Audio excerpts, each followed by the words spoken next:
오늘 설교 제목은 그에게 복종하라입니다. 9절에서 이 설교 제목을 뽑게 되었는데요. 9절 한번 같이 보실까요? 여호와의 사자가 그에게 이르되 내 여주인에게로 돌아가서 그 수하에 복종하라. 그 수하에 복종하라 해서 수하를 빼고 그에게 복종하라. 그렇게 설교 제목을 잡았습니다. 오늘 9절은 하나님의 사자가 애굽 여인 하갈에게 하는 말입니다. 9절 중반절을 다시 한번 볼까요? 내 여주인에게로 돌아가서 그 수하에 복종하라. 여기 내 여주인 할 때 여주인은 아브라함의 아내 사레입니다. 사레가 훗날 사라라는 이름으로 바뀌죠. 어쨌든 여호와의 사자는 사레의 여종 하갈에게 말하는 것입니다. 너의 주인, 여주인에게 돌아가야 돼. 그 수하에 복종해야 돼. 그렇게 말하는 거예요. 왜 여종에게 너 여주인에게 돌아가야 돼 라고 말하는 걸까요? 왜 여종에게 너 여주인에게 복종해야 돼 그렇게 말하는 걸까요? 여호와의 사자의 말 속에, 특별히 애굽 여인 하갈을 향해 호칭하는 것 속에 답이 있는 거죠. 그것은 무엇이죠? 그가 여종이에요, 여종. 종은요, 주인에게 속했잖아요. 종은 주인의 소유잖아요. 그러니 종은 주인에게 가서 주인의 복종하에 있어야 된다는 거죠. 그것이 종의 위치이기 때문에 그렇습니다. 오늘 설교를 들으면서 여러분과 저도 우리의 위치를 점검해 봐야 하는 거예요. 그도 그럴 것이 우리 역시 누군가의 소유, 누군가의 권세 아래 놓인 자들이잖아요. 우리가 아는 것처럼 하나님의 종, 하나님의 자녀, 하나님의 권위 아래 놓인 여러분과 저입니다. 그러므로 여러분과 저 역시도 하갈이 여주인에게 돌아가서 복종해야 하듯 여러분과 저는 하나님에게 돌아가서 하나님에게 복종해야 되는 거죠. 그런 의미에서 설교 주제를 하갈에게 적용해보면 그 여주인에게 돌아가 복종하라 이지만 우리에게 적용해보면 하나님에게 돌아가서 하나님께 복종하라 입니다. 그런 은혜가 하나님께 복종하는 여러분과 저에게 있기를 바랍니다. 자, 그렇다면 어떤 사람이 하나님께 복종해야 하는가 이 질문으로 시작해 볼 수 있을 것 같아요. 어떤 사람이 하나님께 복종해야 할까요? 한번 따라해 볼까요? 주인 행세하는 자. 1절입니다. 아브라함의 아내 사레는 출산하지 못하였고, 오늘 본문의 사건은 사레가 출산하지 못함으로 시작이 돼요. 사레는 원래 불임이었잖아요. 지금 나이가 오늘 본문에 보면 65세.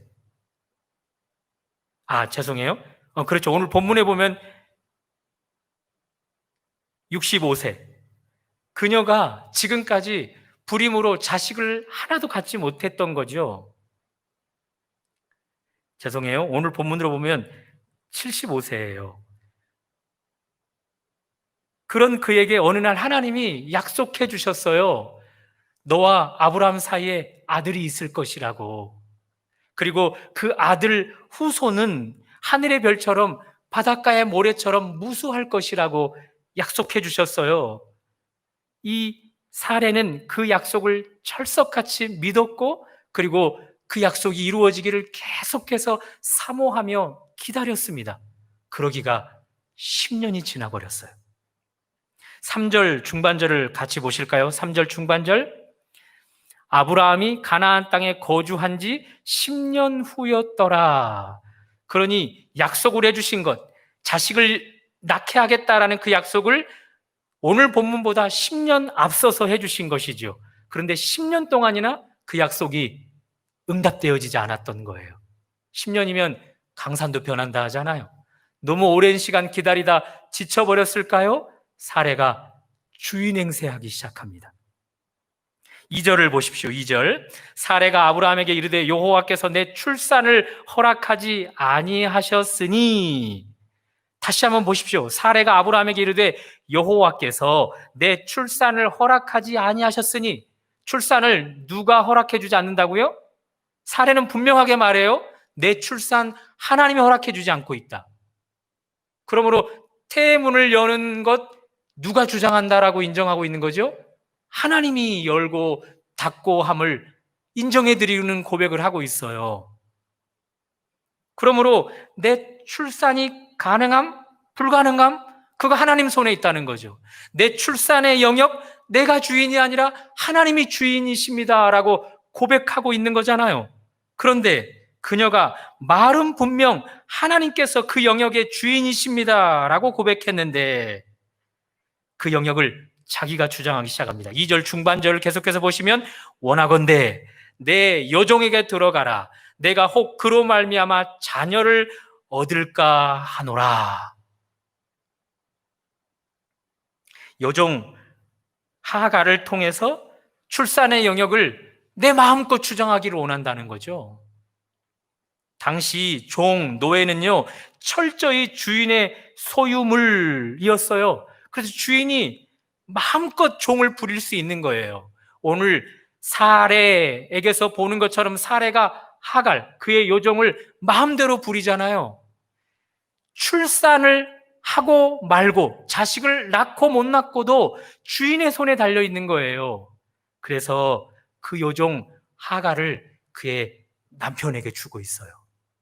그리고 남편에게 들어가래요. 사레가 여종만 주인 행세하지 않고 그의 남편 아브라함에게도 주인 역할을 하고 있는 것 같아요. 내가 내 여종을 당신에게 줄 테니 들어가라. 그러면서 주인 행세하고 있단 말입니다. 출산의 영역만큼은 하나님이 열고 닫고 하십니다. 그 부분에는 하나님이 주인이십니다. 라고 말로는 그렇게 고백했는데 실제 태도는요, 그 영역만큼은 자기가 주인 행세하고 있단 말이죠. 이런 모습이 우리에게서 발견될 때가 없을까요? 하나님의 약속이 아주 더디 응답되어질 때, 사례는 10년 동안이나 그 약속을 부여잡고 기다렸는데 응답이 안 됐어요. 그래서 그 영역을 그 스스로가 주인 행세하고 있어요. 우리도 하나님 앞에 오랜 동안 기도했던 것이 응답되어지지 않을 때 이 영역만큼은 내가 주장하겠습니다 하면서 그렇게 주인 행세할 때가 있다는 거죠.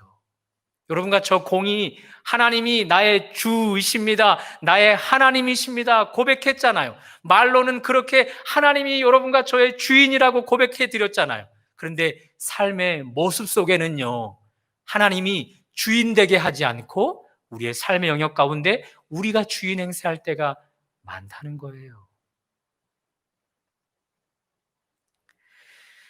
저에게 그런 영역이 뭘까 고민해 봤어요. 저에게 그 영역은 자식이 아닌가 싶어요. 자녀 하나님의 것이잖아요. 제 것 아니잖아요. 하나님이 저와 아내에게 선물로 맡겨두셨잖아요. 우리에게 맡겨준 두 자녀, 하나님이 주인으로서 주도해 가시잖아요. 그런데 그 주도의 가심을 가만히 바라보면서 특별히 자녀들의 삶에서 하나님의 처우가 불만족스러울 때, 이런 영역 가운데 공부를 열심히 해야 되는데 열심히 하지 않는 모습이 드러날 때, 게임을 하느라 시간을 허비하는 모습이 보일 때, 성장하는 모습보다는 여전히 어린아이와 같은 모습을 드러낼 때, 그럴 때 하나님 잠시 비켜 계세요. 제가 이 영역만큼은 제가 좀 해보겠습니다. 나서서 제가 제 방식대로 제 뜻대로 자식을 제 자식인 양 바꾸어 가려고 노력할 때가 있다는 거죠. 그런 일에 좋은 열매 있을까요? 여러분에게는 어떤 영역이 그런 영역인가요? 하나님이 이 영역도 하나님이 주인이십니다라고 고백하여 드렸음에도 불구하고 하나님의 응답이 더디 이루어져서 그 영역을 나 스스로가 주인 행세하면서 해결하려 했던 그 부분이 어떤 부분이신가요? 그렇게 우리가 행할 때 하나님 우리에게 오셔서 말씀하시는 거예요. 너의 주 하나님께로 돌아오라고. 그렇게 말입니다. 자, 사례, 자신이 직접 주인 행세한 부분이 있었어요. 출산하는 영역, 하나님의 영역입니다 했던 영역을 이제 자신이 주인 행세하면서 그의 요정을 남편에게 주었어요. 자, 어떤 열매가 나타날까요? 4절입니다. 아브라함이 하갈과 동침하더니 하갈이 임신함에 그가 자기의 임신함을 알고 그의 여주인을 멸시한지라. 멸시하고 있어요. 여종이 주인인 사례를 향하여 멸시하고 있어요. 그 연세가 되도록 임신 한 번도 못 해본 여자요. 당신 남편의 아들을 내가 가졌는데 당신과 나 사이에 아브라함이 누구를 더 사랑할 것 같소? 그러면서 멸시하기 시작하는 거죠. 당연한 결과 아니에요? 몸종이에요. 평생 몸종으로만 살아가야 해요. 그런 그에게 엄청난 기회가 주어졌어요. 여주인의 역할을 행사할 수 있는, 그의 뱃속에 있는 아이를 앞세워서 얼마든지 여주인 행세할 수 있는 기회가 주어졌는데 이 하갈 얼마든지 여주인 멸시할 수 있는 거죠. 뿌린 대로 거두어들이고 있어요. 사례가 말입니다. 태백산맥 조정래 장편 소설을 읽고 있는데요. 일본에 보면 당시 일본에게서 갓 광복을 맞이한 우리나라는 정부가 없는 무정부 상태였잖아요. 그 기회를 틈타 미국과 소련이 그들의 정치 사상을 먼저 선점하려고 물밀듯이 그들의 사상을 밀어붙이고 있을 때 우리나라 한 지역이 사회주의, 공산주의를 받아들이기 시작했죠. 그리고 곧 공산주의 체제를 이루어가려고 하니 가장 먼저 해야 할 일이 숙청을 하는 일이에요. 그들의 사상에 맞지 않는 자들을 숙청. 그도 그럴 것이 일제의 지배하에 있을 때 부자들이 그 부를 힘입어서 일제의 앞잡이 노릇을 했었잖아요. 그들을 하나하나 숙청, 처단하게 가는 거예요. 그 당시에도 종이 있었잖아요. 노예제도가 있었잖아요. 그 노예들이 두 가지 태도를 보입니다. 그 전까지 종으로서 주인에게 합당한 대접 못 받았던 종들, 착취당하고 억압받았던 인격적인 대우를 받지 못했던 종들은요, 자기 주인들이 공산권에게 붙들리고 총칼에 죽어가는 모습을 보면서 행복해하는 거예요. 잘됐자, 잘됐다. 기뻐하는 거예요. 그러나 주인에게 인격적인 대우를 받았던, 합당한 대우를 받았던 종들은요, 공산권주의자들에게 주인이 붙들리는 것, 총에 사살되는 것을 못 견뎌 하는 거예요.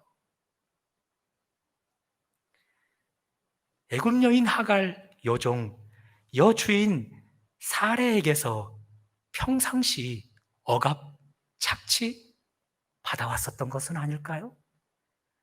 평상시 이를 갈고 있었는데 기회가 주어지자 여주인을 멸시하기 시작했던 것은 아니겠습니까? 어쨌든 사라는 출산의 영역만큼은 하나님을 주로 인정해드리지 않았어요. 자신이 주인 행세한 결과 이렇게 끔찍한 열매를 얻게 되었다라는 거예요.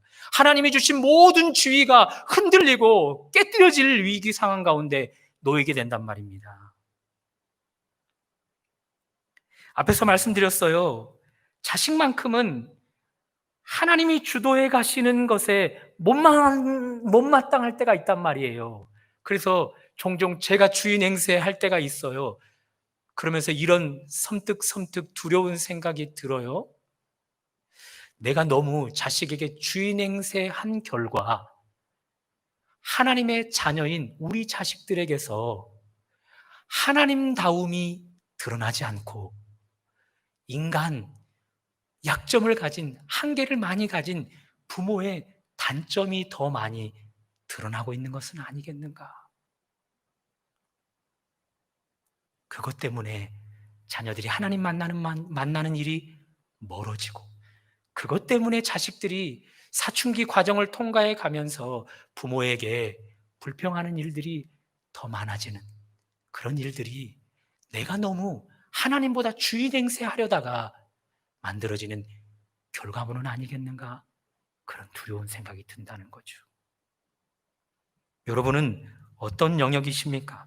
어떤 영역에서 내가 주인 행세하다가 뿌린 대로 열매를 거두고 계십니까? 그런 영역을 가지고 있는 여러분과 저를 보면서 우리 하나님 너무 안타까워 우리에게 찾아오셔서 말씀하십니다. 나에게 복종하라고 말입니다. 자, 이 여종에게 멸시받았던 사례가 뿔이 나고 말았습니다. 감히 여주인인 나를 감히 종 따위가 멸시하다니, 그러면서 그 화풀이를 이제 먼저 남편에게 합니다. 16장 5절을 보십니다. 사례가 아브라함에게 이르되 내가 받는 모욕은 당신이 받아야 옳도다. 내가 왜 수모를 이렇게 당해야 되느냐? 내가 왜 여종에게 주인임에도 불구하고 이런 수모 당해야 되느냐? 이 수모 당신이 당해야 된다라고 남편을 몰아가고 있어요. 그 뒤입니다. 5절 중반절. 이제 이 문제를 하나님께 가지고 가는 것처럼 보여져요. 5절 중반절입니다.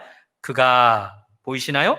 자기의 임신함을 알고 나를 멸시하니 당신과 나 사이에 여호와께서 판단하시기를 원하노라. 당신과 나 사이의 잘잘못을 하나님이 판단해 주셨으면 좋겠다라고 고백하는 것 같지만, 조금 더 크게 확대해 보면 이 문제 하나님이 해결해 주십시오, 하나님이 판결 내려 주십시오, 그렇게 하나님께 이 문제를 가지고 가고 있다는 거죠. 다행이에요. 출산의 영역만큼은 하나님의 영역인데, 하나님이 주되심이 드러나야 되는데 자기가 주인 행세하다가 일이 불거져 버렸어요. 그래도 그 일로 정신 차리고 이 문제를 하나님께 가지고 가서 하나님 해결해 주십시오라고 하니 다행이에요, 다행. 그런데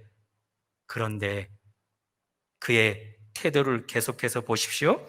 하나님의 판결을 기다리지 않고 그가 판결 내려버립니다.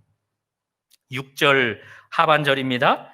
사레가 하갈을 학대하였으니 하갈이 사레 앞에서 도망하였더라.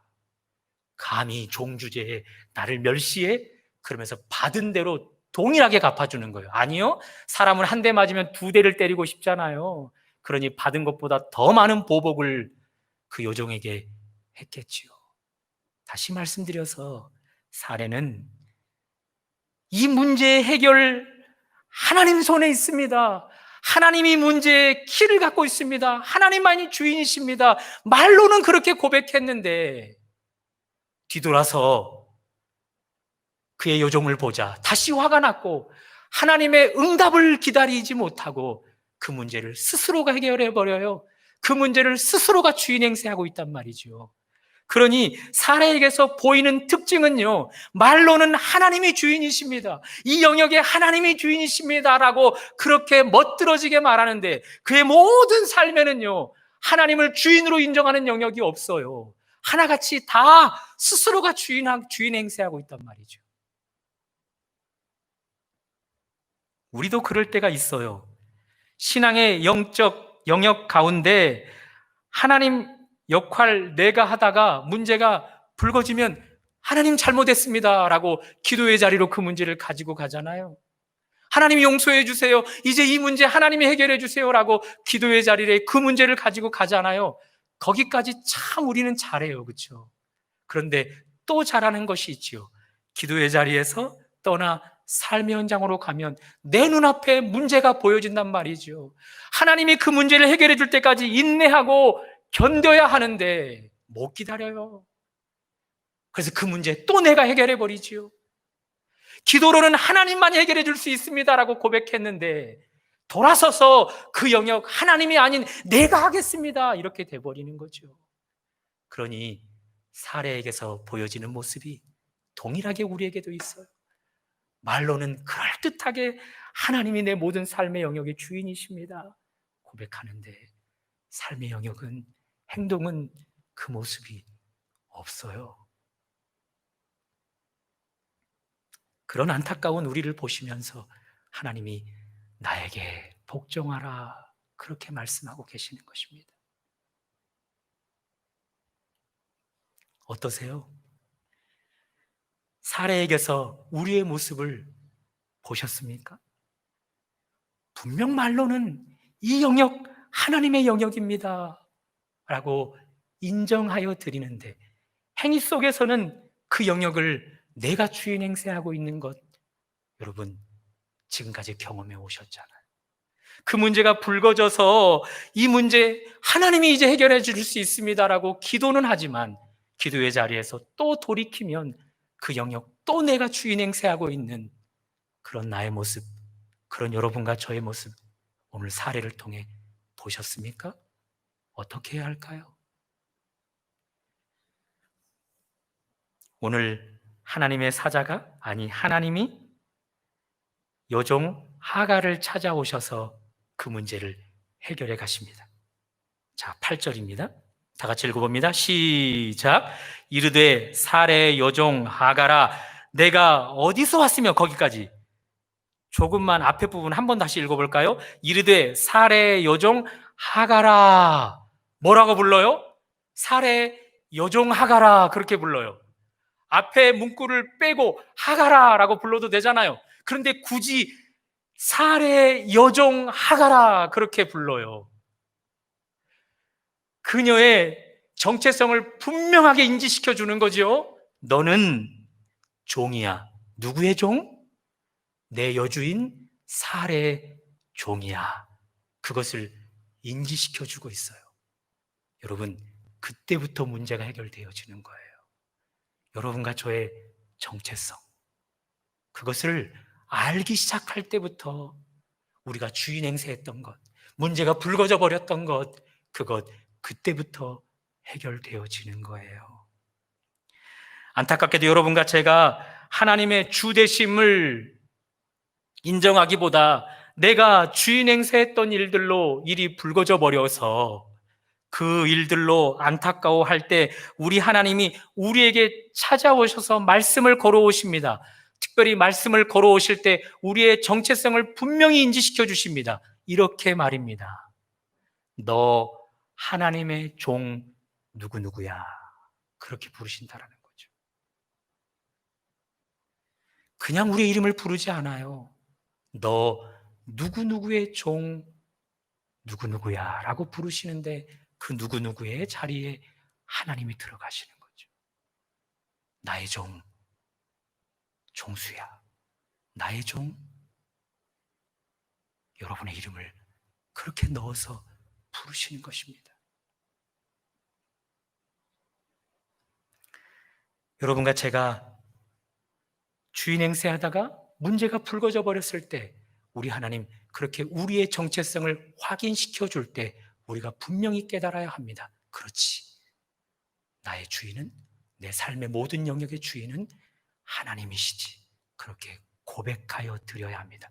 그때부터 문제는 해결되어지는 것이죠. 하나님의 사자는 이제 연이어 이 여종 하갈에게 질문하기 시작합니다. 8절을 다시 한번 처음부터 읽어봅니다. 이르시되 사레의 여종 하갈아 내가 어디서 왔으며 어디로 가느냐. 두 가지 질문을 해요. 먼저 첫 번째 질문, 어디서 왔으며 너 어디서 왔니? 이렇게 물어요. 그때 여종 하갈이 9절 상반절에 분명하게 이야기합니다. 9절 상반절, 여호와의 사자가 그에게 이르되, 죄송해요. 8절 중반절입니다. 그가 이르되 나는 여주인 사레를 피하여 도망하나이다. 저는요 종인데요, 저의 여주인이 있는데요, 그 여주인을 피해서 달아나고 있는 중이에요. 거기서부터 제가 왔어요. 그렇게 말하고 있는 거예요. 우리 하나님이 여러분과 저에게도 질문을 하셔요. 우리가 하나님의 종임을 분명하게 자각할 때 그때 질문을 하셔요. 너는 어디서부터 왔느냐고 말입니다. Where are you from? 너 어디서부터 왔니? 너의 근원은 어디이니? 라고 질문한다는 것이지요. 여러분, 그때 뭐라고 대답하시겠어요? 로마서 11장 36절은 이렇게 이야기합니다. 이는 만물이 주에게서 나오고 주로 말미암고. 맞아요. 만물이 주에게서 나오고 주로 말미암은 것처럼 여러분과 저 역시 주에게서 나왔고 주로 말미암았어요. 그러므로 하나님으로부터 나온 우리입니다 라고 고백하여 드릴 때 그때부터 문제가 해결되어진다는 거죠. 어떤 찬양 가사는 이렇게 이야기해요. 나를 지으신 이가 하나님, 나를 부르신 이도 하나님, 나를 보내신 이도 하나님, 나의 나된 것은 하나님의 은혜라. 여러분과 제가 출처가 하나님임으로 인정할 때, 하나님으로부터 나오고 하나님으로 부름받아 하나님으로 보내어졌다라는 것을 인정하며 나아갈 때, 이 찬양 가사의 뒷부분은 한량없는 은혜, 갚을 수 없는 은혜가 깨달아진다고 이야기합니다. 하나님으로부터 나온 여러분과 저임을 믿습니다. 하나님으로부터 지음받고 보냄을 받아 오늘 하루를 살아가고 있는 줄 믿습니다. 그런 여러분과 그런 정체성을 가질 때 그 뒤부터 한량없는 은혜, 갚을 수 없는 감격스러움이 우리에게 허락되어질 것입니다. 이제 하갈 두 번째 질문에 대답해야 됩니다. 너 어디서 왔으며? 그것이 첫 번째 질문이었어요. 어디로 가느냐? 이 질문에 대답해야 됩니다. 그런데 오늘 본문에는 어디에도 그의 대답이 없어요. 왜일까요? 그가 어디로 가야 할지 목적지가 없었기 때문이에요. 아니요. 그것보다 더 중요한 것이 있는데요. 당시 여종은 주인을 떠나서는 살 수가 없어요. 그러므로 여종이 주인을 떠난 삶은 곧 끝장남이에요. 곧 죽음이에요. 그래서 어디로 가느냐라고 했을 때 저에게는 죽음밖에 없습니다. 그것을 무건으로 고백하는 거죠. 성경에 보면 고아, 과부, 객을 향해 선대하라라는 말이 굉장히 자주 나와요. 하나님의 백성들 가운데 너희들 어디서든지 객과 고아와 과부를 선대하래요. 그도 그럴 것이 고대에는요, 남자 중심으로 사회가 이루어졌잖아요. 그런 곳에서 남편 없이 아내 혼자서 살아가는 삶 상상도 할 수가 없어요. 부모 없이 고아된 자녀들의 스스로의 삶 상상할 수가 없는 거예요. 나라를 잃어 빼앗겨 객들의 삶으로 살아가는 삶 상상도 할 수가 없는 거예요. 그래서 하나님은 당신의 백성들에게 계속해서 고집하며 말하는 거예요. 너희들 객을 만나면, 고아를 만나면, 그리고 과부 미망인을 만나면 선대해야 한다고. 과거 너희가 그런 존재들이었기 때문에 그러면서 이야기해 준단 말이에요. 자, 이 애굽 여인 하갈, 그녀의 고향은요 애굽이에요. 여차여차 가나안 땅에서 객으로 살아가요. 객일 뿐만 아니죠. 그는 여주인 사레의 몸종이에요. 거기다가 임신까지 했어요. 자, 객입니다. 노예입니다. 임신한 여인입니다. 그가 주인에게서 쫓겨났어요. 달아났어요. 어디로 간들 그를 품어줄 사람이 있겠습니까? 어디로 간들 그를 거두어드릴 사람이 있겠습니까? 그러니 여종이 당시 주인을 떠나가는 삶은 죽음, 그것 외에는 없는 거예요.